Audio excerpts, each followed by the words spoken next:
लग्नाची बेडी या मालिकेच्या आजच्या भागात आपण पाहणार आहोत. राघव कृष्णाच्याच खोलीमध्ये असतो आणि तो मुद्दाम तिला विचारत असतो की तू आपल्या लग्नाचा विचार करतेस का. आणि त्यामुळे कृष्णा चिडून म्हणते की लंबू तू उगाच काहीतरी बोलू नको आणि मी तुला याआधीसुद्धा सांगितलंय की मला तुझ्याशी लग्न करायचं नाही आहे, मी फक्त माझ्या सल्लूसोबत लग्न करणार. आणि ते ऐकून राघव म्हणतो मग मी काय सल्लूपेक्षा कमी आहे का. आणि तितक्यात राणी त्या ठिकाणी येते. ती रूमच्या बाहेरूनच खिडकीजवळून राघव आणि कृष्णाचं बोलणं लपून ऐकत असते. तर इकडे राघव कृष्णाजवळ जात तिला विचारतो की सांग ना, मी काय तुझ्या सल्लूपेक्षा कमी आहे का. आणि तो सरळ कृष्णाच्या जवळ जातो, त्यामुळे ती घाबरते. ती म्हणते की लंबू हे काय चाललंय तुझं. तर राघव म्हणत असतो की मी काय तुझा सलमान खान होऊ शकत नाही का. आणि मग त्यानंतर तो त्याच्या खिशामधून एक गॉगल काढतो आणि डोळ्यांना लावतो. आणि मग त्यानंतर तो कृष्णासमोर सलमान खानसारखी ॲक्टिंग करायला सुरुवात करतो. तर कृष्णा त्याला विचारत असते की लंबू हे सगळं काय चाललंय तुझं. राघव काही उत्तर न देता फक्त सलमान खानसारखा डान्स करत असतो, त्याच्याच पिक्चरमधली गाणी गात असतो. आणि हे सगळं बघून कृष्णा डोक्यालाच हात लावते. राणीसुद्धा हा सगळा प्रकार बाहेरून बघत असते आणि हसत असते. तर इकडे कृष्णा राघवला थांबवण्याचा प्रयत्न करत असते, पण राघव काही ऐकत नाही. कृष्णाला हसवण्यासाठी तो डान्स करतच राहतो. आणि त्यामुळे कृष्णा म्हणत असते की लंबू प्लीज आता थांब, मी तुला शेवटचं सांगते, मला हसायला लावू नको. पण राघव काही थांबत नाही. आणि मग राघवचा तो डान्स बघून कृष्णाला हसू येतं आणि तिच्या चेहऱ्यावर स्माईल बघून राघव खुश होतो. कृष्णा हसतच म्हणत असते की अरे लंबू, आपण किती सिरियस होतो, विचार करत होतो, पण तू शेवटी आपल्याला हसायला लावलंच ना.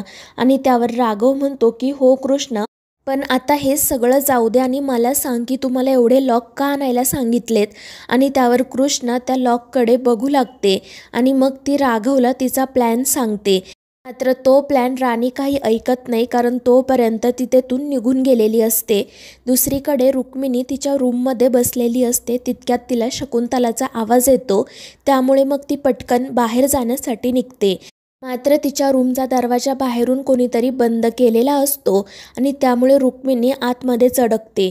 ती दरवाजा उघडण्याचा प्रयत्न करते, जोरजोरात हाका मारते, मात्र काही उपयोग होत नाही. कोणीही तो दरवाजा उघडायला येत नाही, त्यामुळे मग ती आतमध्येच राहते.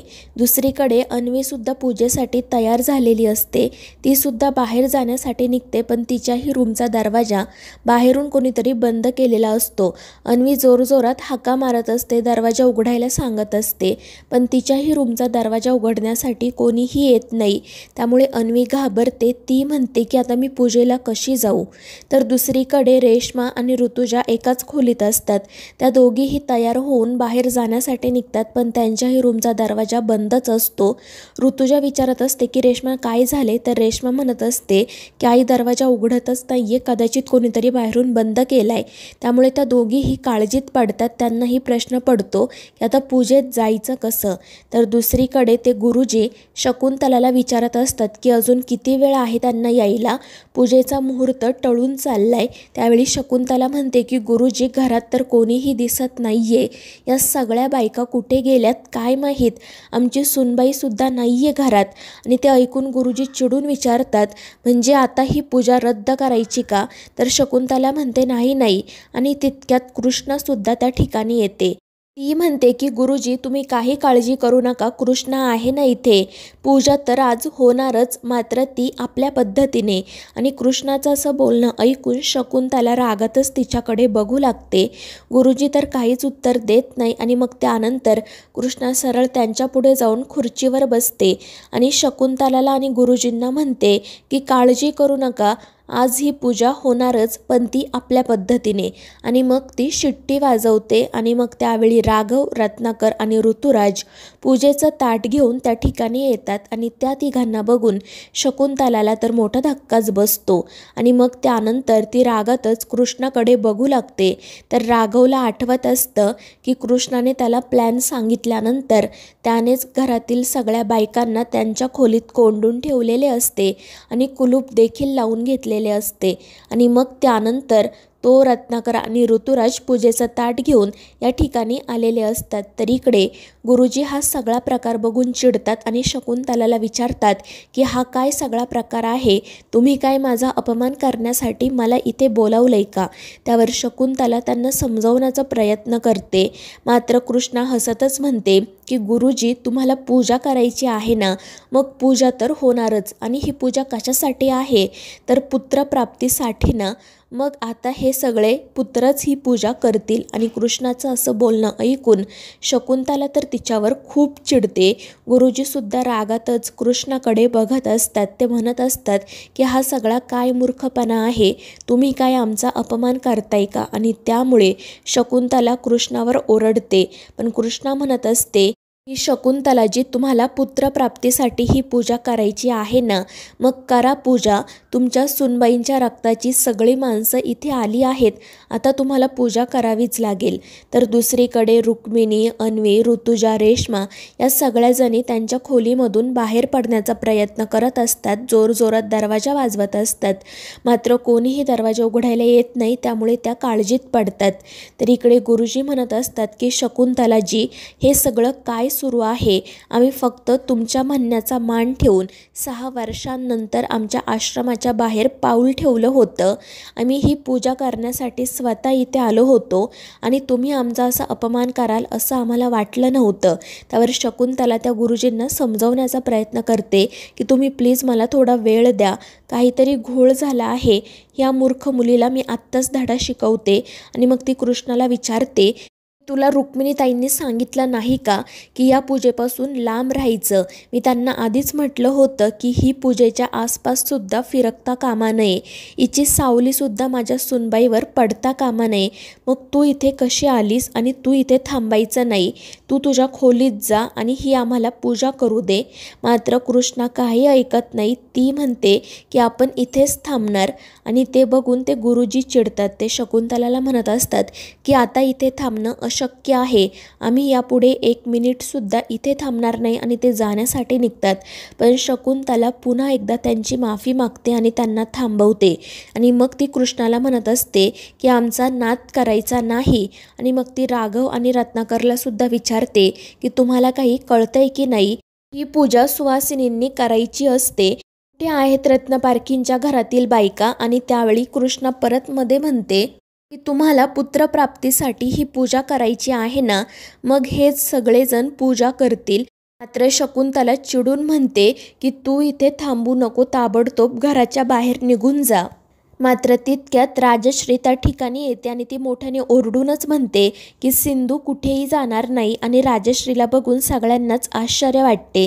तर राजश्री कृष्णाजवळ म्हणजेच सिंधूजवळ जाते आणि ठामपणे शकुंतलाला सांगते की सिंधू या घरची सून आहे, त्यामुळे ती हे घर सोडून कुठेही जाणार नाही. तर शकुंतला म्हणत असते की राजश्री ताई, हे काय बोलताय तुम्ही? अहो, ही मुलगी तुमच्या मुलाला सोडून गेली आणि ही कसली आली आहे या घरची सून?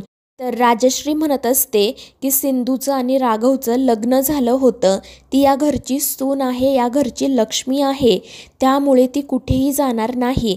आणि मग त्यानंतर राजश्रीचा आणि शकुंतलाचाच वाद सुरू होतो. राजश्री म्हणत असते की शकुंतला ताई, तुम्ही अन्वीसाठी ही पूजा करताय, तिच्या बाळासाठी ही पूजा करताय ना, मग तुमच्या घरचे लोक कुठे आहेत? इथे तर फक्त आमच्याच घरचे लोक आहेत. आणि मग त्यानंतर ती असंही म्हणते की मुलगा होणार की मुलगी हे आपल्या हातात नसतं आणि त्यासाठी खरंच पूजेची काही गरज आहे का? तुम्ही उगाच हा हट्ट का करताय? मात्र शकुंतला काही ऐकून घ्यायला तयारच नसते. आणि मग याच गोष्टीवरून त्या दोघींचा वाद वाढतच जातो. रत्नाकरसुद्धा शकुंतलाला समजवण्याचा प्रयत्न करत असतो की शकुंतला ताई, खरंच या पूजेची काही गरज नाही आहे, कारण मुलगा होणार का मुलगी हे आपल्या हातात नसतं. पण शकुंतला त्याचंही बोलणं ऐकून घेत नाही. ती म्हणते की तुम्ही सगळ्यांनी मिळून माझा आणि गुरुजींचा अपमान केला आहे, आता याचे परिणाम खूप वाईट होतील, ते भोगायला तयार राहा. आणि मग त्यावेळी कृष्णा शकुंतलाला मुलींचं, स्त्रियांचं महत्त्व समजवण्याचा प्रयत्न करते. ती म्हणते की अगं, जर मुली इतक्या वाईट असत्या तर देवाने त्यांना निर्माणच केलं नसतं. फक्त मुलींमध्येच हे सामर्थ्य आहे की त्या आपल्यासारखा दुसरा जीव तयार करू शकतात. आणि मला सांग, तुला तर मुलगा आहे ना, पण जर तूच नसती तर त्याचा जन्म झाला असता का? आणि जर सगळेच जण असं म्हटले की आम्हाला मुलगा हवा आहे, तर मग त्या मुलाला जन्म द्यायला आणि त्याच्यासाठी पूजा करायला एक तरी बाई शिल्लक राहील का? कारण कसं आहे, अजून तरी माणसं काही अंड्यातून जन्म घेत नाही. आणि मग ती असंही म्हणते, अगं पण त्या अंड द्यायला सुद्धा कोंबडीच लागते, म्हणजे पुन्हा इथे वुमन्स. आणि कृष्णाचं हे बोलणं ऐकून ते गुरुजी चिडून म्हणतात की शकुंतलाजी, जिथे आमच्या विद्येचा अपमान केला जातो तिथे एक क्षणसुद्धा आम्ही थांबणार नाही, चाललो आम्ही. पण शकुंतला त्यांच्यासमोर हात जोडून म्हणते की या उद्धट मुलीच्या चुकीची शिक्षा तुम्ही आम्हाला देऊ नका, तुम्ही थांबा इथे. मात्र ते गुरुजी ऐकायला तयार नसतात. ते म्हणतात की तुमच्या शब्दाला मान देऊन आम्ही इथे आलो होतो, पण इथे येऊन तुम्ही आमचा असा अपमान केला, आता आम्ही इथे एक क्षणभरही थांबणार नाही. आपले संबंध आज इथे संपले. आणि गुरुजींचं असं बोलणं ऐकून शकुंतलाला तर खूप वाईट वाटतं. ती म्हणते की गुरुजी, ही पूजा आम्ही आमच्या सुनेसाठी केली आहे, आमच्या नातवासाठी केली आहे, आम्हाला नातू हवा आहे आणि या मूर्ख मुलीच्या चुकीची शिक्षा तुम्ही आम्हाला देऊ नका, आम्ही हात जोडतो. पण ते गुरुजी म्हणत असतात की या सगळ्याचा विचार तुम्ही आधी करायला हवा होता. आणि त्या दोघांचं हे बोलणं सुरू असतानाच कृष्ण राघवला इशारा करते आणि मग त्यानंतर राघव पूजेचं ताट खाली ठेवतो आणि लगेच बाहेर जातो. आणि मग त्यानंतर तो घरामध्ये एका बाईला घेऊन येतो, तिच्यासोबत 3 मुलीसुद्धा असतात. आणि त्या चौघींना बघून त्या गुरुजींना तर मोठा धक्काच बसतो. तर दुसरीकडे तोपर्यंत रुक्मिणी, रेश्मा, अन्वी आणि ऋतुजासुद्धा तिथे आलेल्या असतात. राणीसुद्धा त्या ठिकाणी येते. सगळेच जण त्या बाईकडे आणि तिच्या 3 मुलींकडे बघत असतात. त्या चौघीजणी नेमक्या कोण आहेत याची कोणालाही माहिती नसते. आणि मग रुक्मिणी राघवला विचारते की राघव, हे सगळं काय सुरू आहे, कोण आहेत या? आणि त्यावेळी राघव त्यांची ओळख करून देतो की या आहेत गुरुजींच्या पत्नी आणि या आहेत गुरुजींच्या 3 मुली. आणि ते ऐकून तर सगळ्यांना धक्काच बसतो. शकुंतलाला तर आश्चर्यच वाटलेले असते. तर राघव सांगत असतो की शकुंतलाजी, गुरुजींना या 3ही मुलीच आहेत, त्यांना एकही मुलगा नाही. आणि ते ऐकून शकुंतला तर रागातच त्या गुरुजींकडे बघू लागते. तर कृष्णा हसतच तिच्याकडे बघत असते.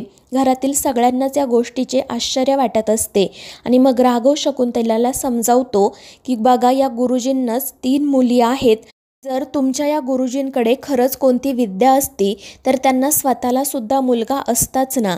आणि त्यावेळी मग रत्नाकरसुद्धा शकुंतलाला हेच समजवण्याचा प्रयत्न करत असतो. कृष्णासुद्धा तेच बोलत असते आणि त्यामुळे ते गुरुजी चिडतात. ते म्हणतात की मला 3 मुली आहेत आणि त्याचा मला अभिमान आहे आणि देवाच्याच मर्जीने या 3ही मुलींचा जन्म झाला आहे. आणि त्यावेळी राघव म्हणतो की बघा गुरुजी, आता तुम्ही स्वतःच्या तोंडूनच कबूल केलंय. जर या 3 मुली तुम्ही म्हणताय की देवाच्याच मर्जीने झाल्यात, तर मग तुम्ही असं कसं म्हणू शकता की तुम्ही आता ही जी काही पूजा करणार होता त्यामुळे अन्वीला मुलगाच झाला असता? आणि त्यावर गुरुजी काही उत्तर न देता खाली मान घालतात. शकुंतलासुद्धा काही बोलत नसते. आणि मग कृष्ण त्यांना सांगते की मुलगा असो किंवा मुलगी, आपल्यासाठी दोन्हीही सारखेच असतात. आणि कृष्णाचं ते बोलणं ऐकून सगळेजण टाळ्या वाजवू लागतात. आणि मग त्यानंतर गुरुजी रागातच तेथून निघून जातात. मात्र ते शकुंतलाला म्हणत असतात की तुम्ही आमचा असा अपमान कराल असं कधीच वाटलं नव्हतं. आणि त्यामुळे शकुंतला देखील घाबरते. आणि मग त्यानंतर ती सुद्धा रागातच त्या गुरुजींच्या पाठोपाठ जाते. आणि मग त्यानंतर अन्वी कृष्णाजवळ येते. ती रडतच तिचे आभार मानते आणि तिला मिठी मारते. तर कृष्ण तिला समजावत शांत करत असते. आणि मग ती हसतच म्हणते की डॉल, आता यापुढे तू अजिबात रडायचं नाही, नाहीतर तुझं बाळसुद्धा असंच रडकं होईल. त्यामुळे अन्वी हसू लागते. मात्र त्यानंतर शकुंतला पुन्हा आतमध्ये येते. गुरुजींना समजवल्यानंतर सुद्धा ते थांबलेले नसतात. त्यामुळे ती कृष्णावर खूप चिडलेली असते आणि तिला धमकी देते. तर मित्रांनो, या मालिकेच्या पुढील भागांमध्ये आपण पाहणार आहोत, राघव कृष्णाला विचारत असतो की माझ्यासाठी तू 1 दिवसाचा उपवास करू शकत नाही का? आणि त्यावरती खुशाल नाही म्हणते. त्यामुळे राघवला वाईट वाटतं. तर राणी राघवला म्हणत असते की तू काळजी करू नको, तुझ्यासाठी मी वटपौर्णिमेचा उपवास केला आहे. पण त्यावर राघव काही न बोलता तेथून निघून जातो. आणि राघवचं असं वागणं बघून राणीला वाईट वाटतं. तर मित्रांनो, या मालिकेच्या पुढील भागांच्या अपडेट्ससाठी आपल्या चॅनेलला सबस्क्राईब करा.